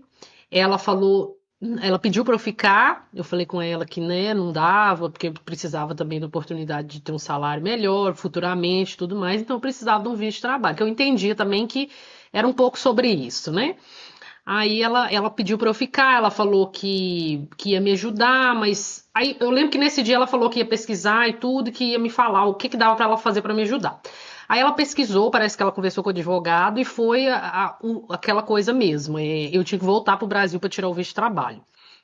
Então foi o que ela me falou, que ela ia me ajudar no Brasil a tirar o visto de trabalho. Aí eu pensei, então pode ser uma boa, né, para me voltar. Porém, nessa época começou a pandemia bem de leve, ninguém sabia o que era Covid, né? O pessoal ainda estava meio assim, e eu peguei Covid. E eu fiquei muito mal mesmo, eu fiquei morrendo de medo. Eu tinha uma rede muito grande de amigos na Itália, fiz essa rede e foi muito importante para mim, me apoiaram muito lá.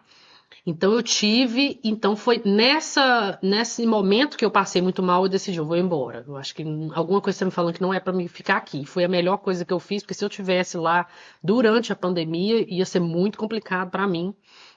Inclusive eu peguei um dos últimos voos, né? Itália, Brasil.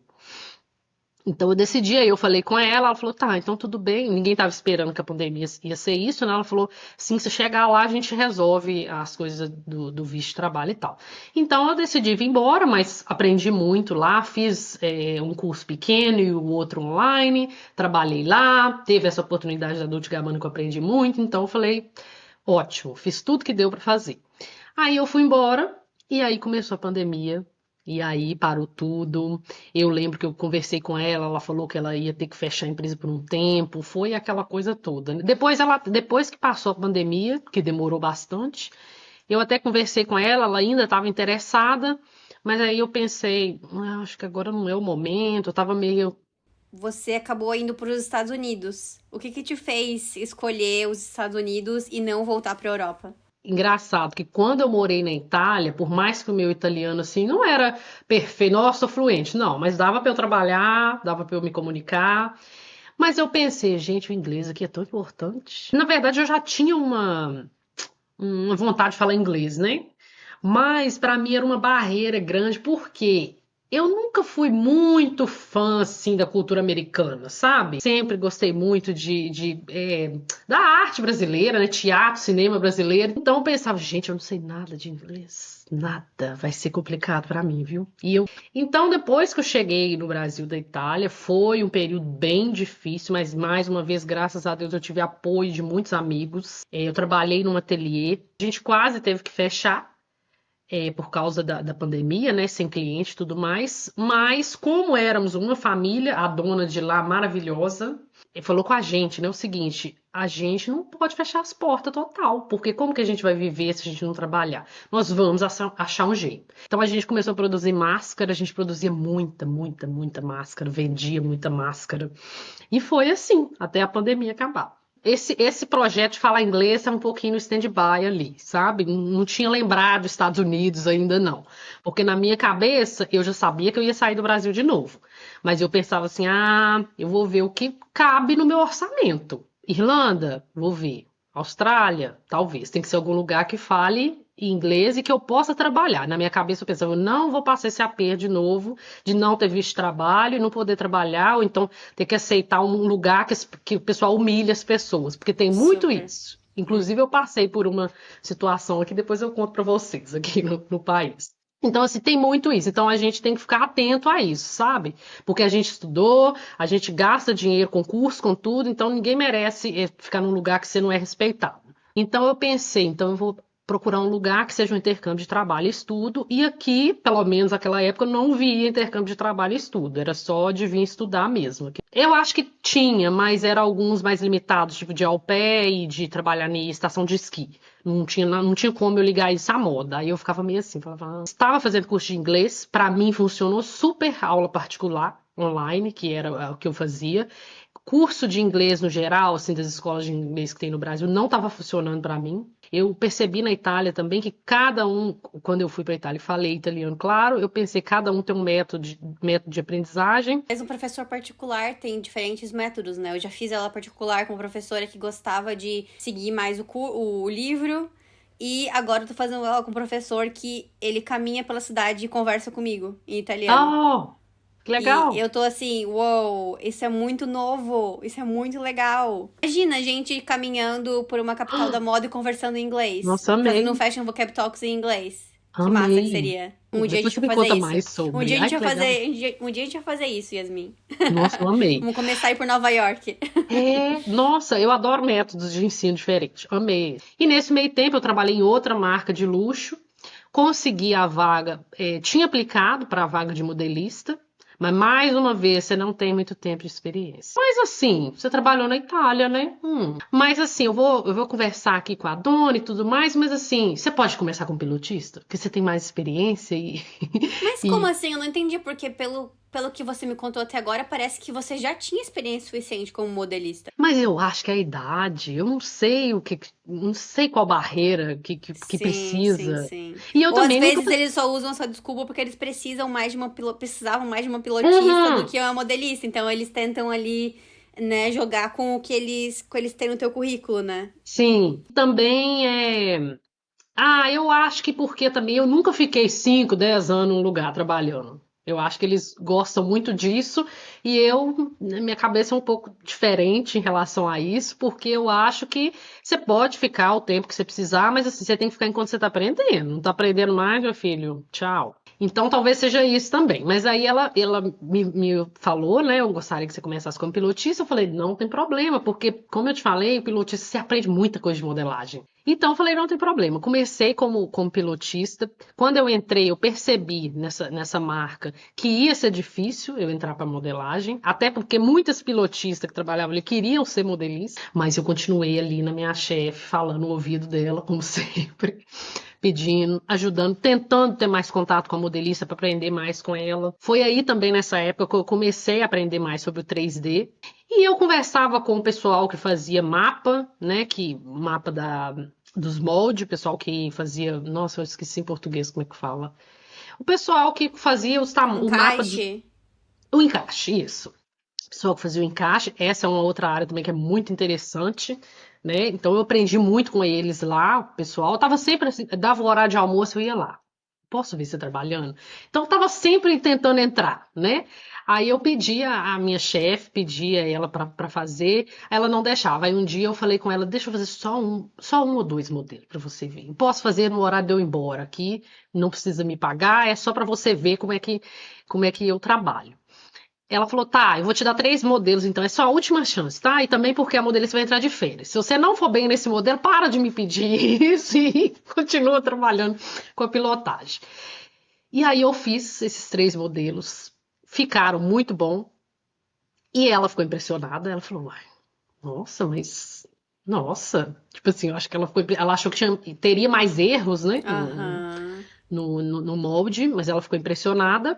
Então, depois disso, eu comecei entrando devagar, ficava uns dias na modelagem quando precisava, fazia umas peças piloto, é, eles pediam às vezes para mim fazer a minha mesma peça. Nesse período, como que era o teu nível de inglês? Tu já era bem fluente nessa tua primeira oportunidade? Tu já sabia muitos termos técnicos em inglês? Não. Não, eu tentei muito conversar isso com minha professora na época, mas ela não trabalhava com moda, ela fazia bastante pesquisas para mim, mas ela falava, ela assumia, olha, não consigo achar muitas respostas, e eu não quero te falar um termo que eu achei no Google Tradutor, em qualquer outro site. Eu continuo tentando te ajudar, mas assim, não é muito a minha área. E ela tentava mesmo, eu aprendi alguns, mas assim, bem Não, isso é poucos. natural. Eu sempre falo que até mesmo quem é nativo não sabe todo o vocabulário que existe na própria língua, né? Eu sempre uso o exemplo da minha mãe. Se eu perguntar pra minha mãe como que é esse acabamento aqui em português, como que é esse nome desse tecido, como que é o nome dessa fibra, ela não vai saber. Assim como eu não sei todas as partes do carro em português, todas as peças de um carro em português, a parte de mecânica, né? Então, esse foi um grande diferencial do porquê que eu comecei o Fashion Vocab Talks, para conversar, ensinar e aprender outros vocabulários técnicos de moda em inglês. Inclusive, quero fazer um anúncio aqui que está aberta a 10ª temporada do Fashion Vocab Talks, a última turma do ano, última turma nesse mesmo formato, nesse mesmo preço. Essa vai ser a última oportunidade de quem tá aí já há 3 anos pensando em participar, porque ano que vem vão ter algumas mudanças. Eu não sei ainda como que vai ser exatamente, mas essa é a 10ª temporada para fechar com chave de ouro aí o Fashion Vocab Talks. A Yasmin já participou e eu vou aproveitar para te perguntar o que te motivou a participar do Fashion Vocab Talks. Nossa, gente, quando eu achei a Mari, o Moda na Mochila, eu falei, não é possível. Tudo que eu precisava. Eu amei te achar. E engraçado que a mesma sensação que eu tive, minha amiga que eu falei com ela semana passada do Moda na Mochila, ela teve também. Ela falou, como assim? Uma comunidade de brasileiros que vão aprender inglês, termos técnicos em inglês? Não acredito. Ela amou. Inclusive, ela quer começar o curso. Então, assim, eu amei, gente. Foi a melhor coisa quando eu encontrei. Eu fiquei assim, maravilhada. Eu falei tudo que eu preciso. E eu sempre acompanhei a Mari, rede social, podcast, tudo. E chegou a hora que eu falei, é meu momento de fazer o curso. Eu até demorei um pouquinho, deveria ter feito antes, né? Você já Mas fez workshop também, né, algum tempo atrás.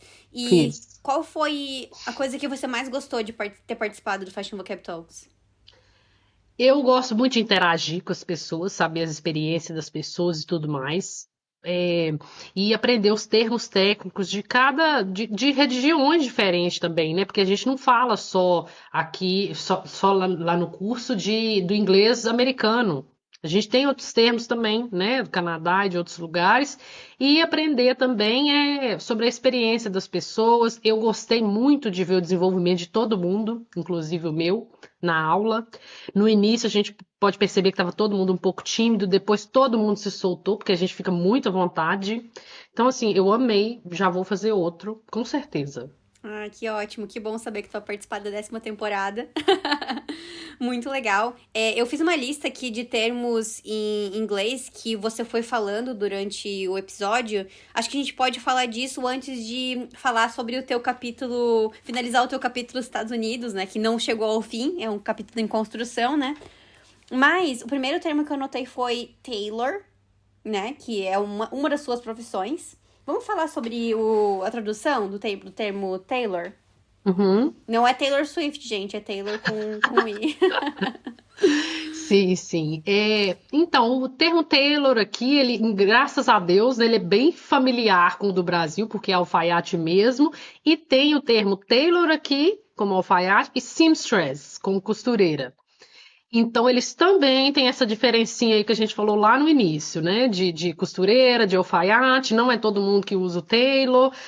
Muitas vezes no meu trabalho, que eu vou falar mais pra frente, eles chamam as meninas, né, lá do cargo, e foi nesse que eu comecei de seamstress, de costureira, mas ele não é, porque a gente é sample maker, né, que faz a primeira peça, e muitas vezes é um trabalho de tailor. Então, eles também têm a mesma diferença aqui do Brasil de costureira e alfaiate, sendo o alfaiate tailor e a costureira seamstress. Legal, você já emendou no outro termo que é o sample maker, que é a Sample pessoa que faz maker. a peça piloto, né? Uhum. No Brasil, Pilotista. então, pilotista é a tradução. Outro termo que eu coloquei aqui também tá no teu currículo, que é technical designer. O que faz uma designer técnica? Foi engraçado que eu já perdi uma vaga aqui no início, aqui nos Estados Unidos, por isso, porque, pelo menos no meu conhecimento, indústria, Brasil, fábricas, eu não vi esse cargo lá, né? De technical designer, que é o que a gente faz aqui. Eu vi algumas atividades desse cargo iam para modelista, outras atividades desse cargo iam para o modelista de encaixe, ou o que faz a grading, a graduação. E algumas outras iam para o pessoal do estilo ou para o pessoal que comprava aviamento, essas coisas assim. Então aqui eu não vi ainda esses vários outros carros que tem no Brasil. Aqui eles englobam muita coisa no technical design, né? Então o technical design ele é bem amplo. né? Eu posso dizer que aqui ele é bem amplo, porque, por exemplo, eu sou modelista hoje, no meu trabalho atual. Mas o meu cargo, a minha chefe já falou que é technical design. Por quê? Eu não faço só molde. Eu não fico só por conta de molde. Eu tenho que fazer ficha técnica, eu tenho que fazer desenho técnico, que está sendo uma experiência muito boa também. Eu tenho que conversar com os suppliers, que é o pessoal da fábrica. Tem um nome no Brasil. O pessoal que trabalha na fábrica e você tem que falar para eles o que fazer, como fazer a peça e tudo mais. Então eu trabalho com eles, eu participo das fittings, das provas de roupa. É, Normalmente eu tenho, como eu faço molde, eu tenho as reuniões de estilo, eu gosto de participar um pouco, porque eu começo a entender ali o que que eles querem, o que que eles estão precisando desenvolver, mas se eu não fizesse molde, porque o technical design aqui ele pode não fazer molde, tem uma no meu trabalho que é technical design também que ela não trabalha com molde. Então é bem amplo, minha chefe mesmo me explicou sobre isso. É bem amplo esse termo aqui, technical design. E a oportunidade que eu perdi, que eu tinha falado, foi porque no início eu não sabia muito o que que era technical design. Para mim, era uma pessoa que desenhava, que criava por causa do design, mas que me dava mais informações técnicas. Para mim era isso. Tipo assim, essa manga aqui é dupla. É muito importante aprender, ler a descrição das vagas Exato. quando a gente começa e entender quais são os tipos de profissão. Porque até mesmo quando eu cheguei no Canadá, eu só tinha na cabeça que estilista era fashion designer. E aí, começando a ler um pouco mais, eu fui aprender que tem outras formas de chamar, que pode ser apparel designer, Oh. ou pode ser também, às vezes eles nem colocam fashion ou apparel, eles só colocam children's wear designer, women's wear Uhum. designer. Então é importante saber essas variações, é sempre estar procurando formas diferentes de chamar a tua profissão. E até mesmo o pattern maker é algo que as pessoas me perguntam muito, né? Porque pattern maker é modelista. Mas a palavra pattern, ela significa padrão. E padrão, em inglês, pattern, pode ser tanto a modelagem de uma peça, como também uma estampa É rapport. mesmo. Então, isso confunde a cabeça das pessoas achando que pattern designer, pattern maker é algo mais voltado para a parte de estamparia. Mas Oh. pattern maker é modelista.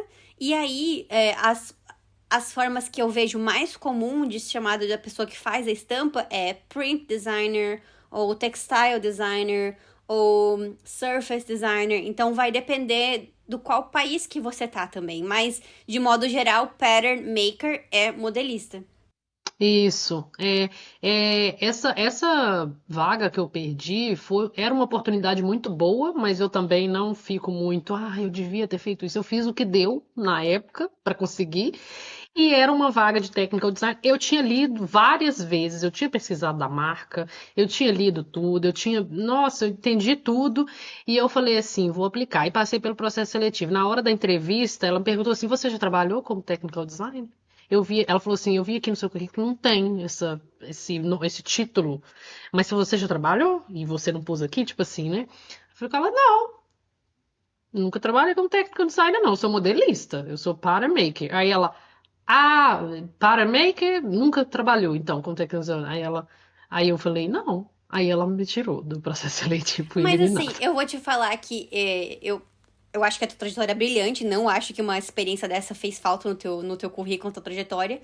Mas pra alguém que tá procurando agora, eu não vejo problema nenhum de você mudar o título das suas experiências passadas. Se você sabe, se você leu a Uhum. descrição da vaga e você vê, eu consigo fazer isso. Eu já fui modelista, eu já fui pilotista. Artista? Eu já fiz pilotista, eu já fui vários, né? Eu consigo fazer essas coisas. Eu não vejo problema em você mudar ali o título teu do experiência no Brasil pra technical designer pra conseguir uma vaga. Eu acho que isso é, assim, é uma mentirinha ok, entendeu? Tipo, acho Sim, que se você se bancar, se você se garantir, se você aprender, se você consegue fazer, eu não vejo problema. exato, Mas, enfim, né? concordo. Você teve várias experiências incríveis já nos Estados Unidos. Hoje você trabalha na Blower e é fashion tutor no Massachusetts Institute of Art and Design. É isso, né? Falei certo? College. College of Art and Design. Um, Mas você também trabalhou numa grande empresa que é Nordstrom, né? Quem é da América do Norte aí conhece um pouco mais. Faz aí um apanhado pra gente dessa tua trajetória aí nos Estados Unidos. Sim. É, quando eu cheguei aqui, na verdade, eu vim fazer um intercâmbio. Essa parte do intercâmbio que eu estava falando lá, no final eu decidi que eu ia fazer um intercâmbio de au pair, que era o que estava dentro das minhas condições financeiras. Eu sabia que, óbvio, que eu ia sair da minha área. Não gosto, não costumo ficar muito feliz em sair da minha área, mas era necessário para eu falar inglês, porque, como eu falei, eu sempre tive um pouco de dificuldade, achava uma coisa meio impossível. Aí foi o mais acessível para mim, tanto em questões financeiras quanto em questões de que você recebe salário, né, para trabalhar como au pair. E você desenvolve ali o inglês, você tem que fazer um curso de inglês, você não pode só fazer o intercâmbio, você tem que fazer um curso de inglês também, sem contar que você vive ali na família, para quem não sabe, au pair é babá, né? E você vive ali com a família e cuida das crianças. E, gente, para mim, a melhor coisa para aprender inglês, como eu falei, eu gosto de leitura, os livros infantis. Me ajudaram demais. Conversar com uma criança me ajudou muito, porque eles também não sabem. Então eles ensinam e aprendem o tempo inteiro, e a gente, quando a gente está aprendendo um idioma, a gente é igual criança, porque a gente costuma aprender porque, por exemplo, a mãe da gente fala, eu vou pegar uma xícara. Você não sabe o que que é, nem eu, nem vou, nem pegar, nem a xícara. Mas você sabe que é a ação dela pegar a xícara. Então, isso é muito bom na questão, quando a gente fala do aprendizado infantil, né? Então, foi muito bom para mim essa experiência. Eu fiz o intercâmbio, depois que eu acabei esse intercâmbio, eu me mudei para Boston, e aí que eu falei, agora é o momento de eu começar a trabalhar na minha área. Mas meu inglês, assim, comparado a um nativo, ainda tinha um pouco de dificuldade. Não vergonha, porque vergonha eu nunca tive, a gente tem que se valorizar, porque a gente está em outro país, a gente tem nosso idioma nativo, o nosso mesmo, e a gente está aprendendo outro idioma, então a gente tem que sempre ter orgulho disso e não vergonha, essa é a minha opinião. Na prática é um pouquinho difícil, mas a gente tem que sempre lembrar disso. E nesse primeiro trabalho que eu tive, que foi antes da Nordstrom, tinha muitos imigrantes lá. Cada pessoa era de um país. E tinha gente de Vietnã, tinha gente da Espanha, Venezuela, Colômbia, Rússia. Nossa, foi muito, muito rico para mim em relação à cultura, né? Que eu sempre gostei muito de aprender sobre outras culturas. Então lá eu comecei a trabalhar lá também com alfaiataria. A gente trabalhava com molde também, mas era mais específico, assim, sob medida, né? Os clientes pediam para fazer um vestido ou de noiva ou de madrinha. Os clientes, o noivo, né, costumavam pedir pra gente fazer o terno, então era bem misturado lá, não tinha como eu ficar só em modelagem, eu costurava piloto e tal. Foi muito importante para mim, mas eu queria trabalhar numa empresa grande. E nessa época também eu já estava pensando em como que eu iria fazer um mestrado, porque eu percebi que eu gostava muito de ensinar e de ajudar as pessoas. Lá também eu ajudei algumas meninas assim com algumas coisas. Tinha algumas que entravam para trabalhar com ajuste, elas não tinham experiência. Minha chefe deixava eu ajudar elas, porque mais uma vez é um cargo que está super em baixa. É difícil achar profissional. Então ela permitia eu fazer isso, não porque ela amava, mas porque ela precisava de profissionais com mais conhecimento. Então foi aí que eu percebi também que eu gostava muito de ensinar. E aí eu fui trabalhando lá assim, mas um dia eu decidi, eu falei, eu quero trabalhar numa empresa grande, uma empresa que tenha mais foco em um cargo, né? Esse negócio de fazendo muitas coisas assim é bom, mas chega um momento que a gente pensa em uma área específica, que eu sempre gostei de modelagem de novo, né? E aí eu apliquei para trabalhar na Nordstrom, consegui trabalhar lá, foi mais a área de alfaiataria mesmo, porque lá eu trabalhava na loja, mais uma vez ajuste, e eu assim, não me incomodava essa oportunidade estar sempre aparecendo para mim, porque eu sabia que isso ajuda muito na hora de modelagem, na hora dos fittings. Hoje em dia, assim, graças a Deus, eu tenho muita visão do que está errado numa roupa. Na hora que a pessoa me mostra ali no feeling aqui, chegou essa peça aqui para mim de fora, o que você acha? Eu já logo vou. Minha chefe gosta muito disso em mim também, eu já logo vou aqui, esse negócio aqui não tá. Te incomoda, às vezes tu sai com alguém, alguma amiga, tem uma manga meio desajustada aqui, tu fica assim, meu Deus, eu queria arrumar essa peça. Me incomoda. Já assistiu o documentário do Balenciaga? Não, você acredita? Eu vou dar um spoiler de uma cena. Tá. A jornalista tá entrevistando ele e tal, ele é conhecido por ele ser super low profile, ele não faz entrevista nenhuma. E a jornalista tá entrevistando ele aceitou ser entrevistado. E do nada ele fala: tira essa jaqueta. Tira essa jaqueta, eu quero arrumar essa manga, eu não tô aguentando olhar pra ela. Isso tá tudo errado. Daí ela: não, mas essa aqui é minha. Tá louco? Essa aqui é minha jaqueta da marca tal, que é super cara, eu não quero. Daí ele: não, tira a jaqueta, tá errada essa manga. Ele era fissurado por mangas. Oh, nossa, eu quero ver. A gente tem isso em comum, nós duas, essa paixão pela docência, né? Nós duas começamos a pensar em fazer um mestrado por um propósito que é dar aula, né? Da aula. Acho que eu vejo que tem muitas pessoas que começam mestrados por outros motivos, pra se manter atualizado, mas a gente nós duas somos muito assim, pra dar aula, tem esse propósito. É. E sempre tu procura a prática antes pra ter certeza de que é aquilo que você quer mesmo, né?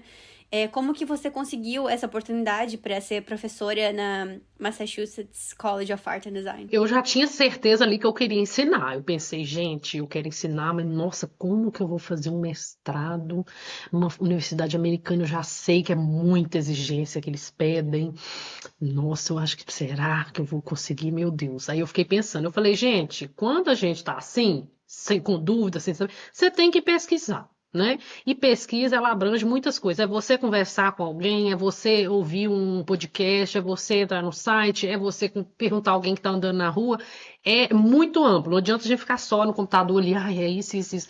Tem que pesquisar mesmo, sabe? Então eu estava focada em entender como que eu ia entrar, né, para um mestrado. Então eu pensei, aí eu li os requisitos, né, primeiro. Eu falei, olha, eles pedem carta de recomendação, né? Aí fui pensando quem que eu vou pedir. Aí eu pedi a minha chefe, ela me deu, a chefe de onde eu trabalhava. Aí era tipo uma coisa mais prática, né? Essa carta era falando no trabalho como que eu era. Eu precisava de uma carta acadêmica falando como que eu era. Aí eu pedi a minha ai, gente, não é instrutor que a gente fala. A professora que me ajudou com o meu TCC, com o projeto final. A professora, Supervisória. Uhum, supervisora, é. Eu uhum. pedi ajuda a ela com essa carta. Inclusive, sou muito grata a ela, porque ela me ajudou no processo de validar o meu diploma. E aí eu fui dando os check nos passo a passo, né? Que são muitas exigências que eles pedem. Aqui em Massachusetts, aqui tem muitas faculdades. Aqui é um estado muito amplo em relação a estudo, né? A Harvard, a Boston College, aqui tem muitas faculdades, mas para essa área de design aqui a minha área, né? Não foi muito bom para mim. Não tem muitos cursos nessa área, né? Muita gente vem de fora aqui para estudar, mas curso de nurse, de enfermagem, tudo mais, pedagogia.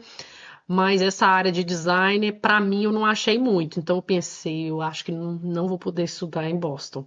Infelizmente, porque eu não estou achando.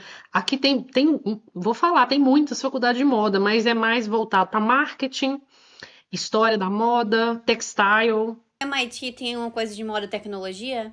Até tem um de moda de tecnologia, mas assim, ele não me chamou muita atenção, não, porque não tem nada prático.